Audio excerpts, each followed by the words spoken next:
پہنچا سکتا تھا، اور ہارون نے ان سے پہلے ہی کہا تھا کہ میری قوم کے لوگوں، تم اس بچڑے کی وجہ سے فتنے میں مبتلا ہو گئے ہو، اور در حقیقت تمہارا رب تو رحمان ہے، اس لیے تم میرے پیچھے چلو اور میری بات مانو۔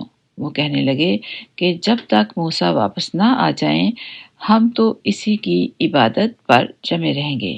موسیٰ نے واپس آ کر کہا، ہارون، جب تم نے دیکھ لیا تھا کہ یہ لوگ گمراہ ہو گئے ہیں تو تمہیں کس چیز نے روکا تھا کہ تم میرے پیچھے چلے آتے؟ بھلا کیا تم نے میری بات کی خلاف ورزی کی؟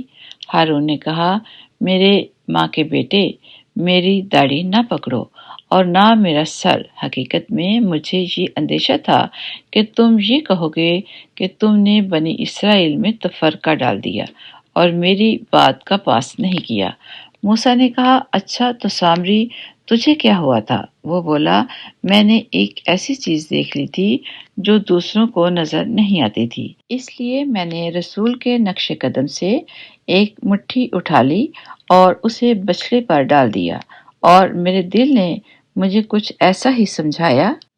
موسیٰ نے کہا، اچھا تو جا، اب زندگی بھر تیرا کام یہ ہوگا کہ تو لوگوں سے یہ کہا کرے گا کہ مجھے نہ چھونا، اور اس کے علاوہ تیرے لیے ایک وعدے کا وقت مقرر ہے جو تجھ سے ٹلایا نہیں جا سکتا، اور دیکھ، اپنے اس جھوٹے معبود کو جس پر تو جمع بیٹھا تھا ہم اسے جلا ڈالیں گے، اور پھر اس کی راکھ کو چورا چورا کر کے سمندر میں بکھیر دیں گے۔ حقیقت میں تم سب کا معبود تو بس ایک ہی اللہ ہے، جس کے سوا کوئی معبود نہیں ہے، اس کا علم ہر چیز کا احاطہ کیے ہوئے ہے۔ اے پیغمبر، ماضی میں جو حالات گزرے ہیں ان میں سے کچھ واقعات ہم اسی طرح تم کو سناتے ہیں، اور ہم نے تمہیں خاص اپنے پاس سے ایک نصیحت نامہ عطا کیا ہے۔ جو لوگ اس سے منہ موڑیں گے تو وہ قیامت کے دن بڑا بھاری بوجھ لادے ہوں گے، جس کے عذاب میں وہ ہمیشہ رہیں گے، اور قیامت کے دن ان کے لیے یہ بدترین بوجھ ہوگا، جس دن سور پھونکا جائے گا، اور اس دن ہم سارے مجرموں کو گھیر کر اس طرح جمع کریں گے کہ وہ نیلے پڑے ہوں گے، آپس میں سرگوشیاں کر رہے ہوں گے کہ تم قبروں میں یا دنیا میں 10 دن سے زیادہ نہیں ٹھہرے۔ جس بارے میں وہ باتیں کریں گے اس کی حقیقت ہمیں خوب معلوم ہے، جبکہ ان میں سے جس کا طریقہ سب سے بہتر ہوگا وہ کہے گا کہ تم 1 دن سے زیادہ نہیں ٹھہرے۔ اور لوگ تم سے پہاڑوں کے بارے میں پوچھتے ہیں کہ قیامت میں ان کا کیا بنے گا؟ جواب میں کہہ دو کہ میرا پروردگار ان کو دھول کی طرح اڑا دے گا، اور زمین کو ایسا ہموار چٹیل میدان بنا کر چھوڑ دے گا کہ اس میں تمہیں نہ کوئی بل نظر آئے گا نہ کوئی ابھار۔ اس دن سب کے سب منادی کے پیچھے اس طرح چلے آئیں گے کہ اس کے سامنے کوئی ٹیڑھ نہیں دکھا سکیں گے، اور خدائے رحمان کے آگے تمام آوازیں دب کر رہ جائیں گی، چنانچہ تمہیں پاؤں کی سرسراہٹ کے سوا کچھ سنائی نہیں دے گا۔ اس دن کسی کی سفارش کام نہیں آئے گی سوائے اس شخص کی سفارش کے جسے خدائے رحمان نے اجازت دے دی ہو اور جس کے بولنے پر وہ راضی ہو۔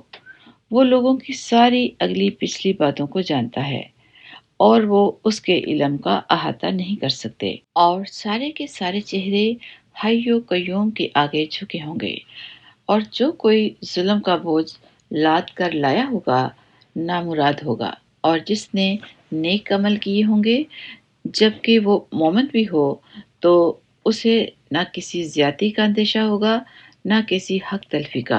اور ہم نے اسی طرح یہ وہی ایک عربی قرآن کی شکل میں نازل کی ہے، اور اس میں تنبیہات کو طرح طرح سے بیان کیا ہے تاکہ لوگ پرہیزگاری اختیار کریں یا یہ قرآن ان میں کچھ سوچ سمجھ پیدا کرے۔ ایسی ہی اونچی شان ہے اللہ کی جو سلطنت کا حقیقی مالک ہے، اور اے پیغمبر، جب قرآن وحی کے ذریعے نازل ہو رہا ہو تو اس کے مکمل ہونے سے پہلے قرآن پڑھنے میں جلدی نہ کیا کرو، اور یہ دعا کرتے رہا کرو کہ میرے پروردگار مجھے علم میں اور ترقی عطا فرما، اور ہم نے اس سے پہلے آدم کو ایک بات کی تاکید کی تھی، پھر ان سے بھول ہو گئی اور ہم نے ان میں عزم نہیں پایا۔ یاد کرو وہ وقت جب ہم نے فرشتوں سے کہا تھا کہ آدم کو سجدہ کرو، چنانچہ سب نے سجدہ کیا، البتہ ابلیس تھا جس نے انکار کیا۔ چنانچہ ہم نے کہا کہ اے آدم، یہ تمہارا اور تمہاری بیوی کا دشمن ہے، لہٰذا ایسا نہ ہو کہ یہ تم دونوں کو جنت سے نکلوا دے اور تم مشقت میں پڑ جاؤ۔ یہاں تو تمہیں یہ فائدہ ہے کہ نہ تم بھوکے ہوگے نہ ننگے، اور نہ یہاں سے پیاسے رہو گے، نہ دھوپ میں تپو گے۔ پھر شیطان نے ان کے دل میں وسوسہ ڈالا، کہنے لگا، اے آدم، کیا میں تمہیں ایک ایسا درخت بتاؤں جس سے جاودانی زندگی اور بادشاہی حاصل ہو جاتی ہے، جو کبھی پرانی نہیں پڑتی؟ چنانچہ ان دونوں نے اس درخت میں سے کچھ کھا لیا، جس سے ان دونوں کے شرم کے مقامات ان کے سامنے کھل گئے، اور وہ دونوں جنت کے پتوں کو اپنے اوپر گھاٹنے لگے، اور اس طرح آدم نے اپنے رب کا کہا ٹالا اور بھٹکے۔ پھر ان کے رب نے انہیں چن لیا، چنانچہ ان کی توبہ قبول فرمائی اور انہیں ہدایت عطا فرمائی۔ اللہ نے فرمایا، تم دونوں کے دونوں یہاں سے نیچے اتر جاؤ، تم ایک دوسرے کے دشمن ہو گئے۔ پھر اگر تمہیں میری طرف سے کوئی ہدایت پہنچے تو جو کوئی میری ہدایت کی پیروی کرے گا، نہ وہ گمراہ ہوگا اور نہ کسی مشکل میں گرفتار ہوگا، اور جو میری نصیحت سے منہ موڑے گا تو اس کو بڑی تنگ زندگی ملے گی، اور قیامت کے دن ہم اسے اندھا کر کے اٹھائیں گے۔ وہ کہے گا، یا رب، تو نے مجھے اندھا کر کے کیوں اٹھایا، حالانکہ میں تو آنکھوں والا تھا؟ اللہ کہے گا، اسی طرح ہماری آیتیں تیرے پاس آئی تھیں، مگر تو نے انہیں بھلا دیا۔ آج اسی طرح تجھے بھی بھلا دیا جائے گا۔ اور جو شخص حد سے گزر جاتا ہے اور اپنے پروردگار کی نشانیوں پر ایمان نہیں لاتا، اسے ہم اسی طرح سزا دیتے ہیں، اور آخرت کا عذاب واقعی زیادہ سخت اور زیادہ دیر رہنے والا ہے۔